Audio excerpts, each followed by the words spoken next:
Hi everyone, in front of me I've got Black Shark Pad 7 and let me share with you how to change video resolution on this device.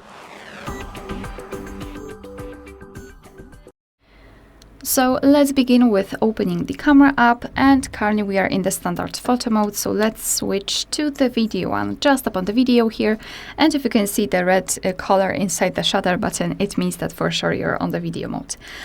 So now let's open the settings, which are in the left lower corner in this configuration, but your device will display it like that, so in the left upper corner then.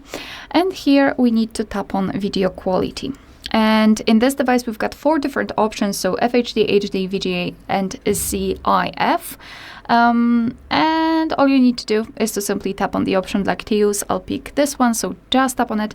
It will be immediately marked. It is also notified right here, and it means that from now on our device will use the chosen resolution or with the quality whilst recording a video.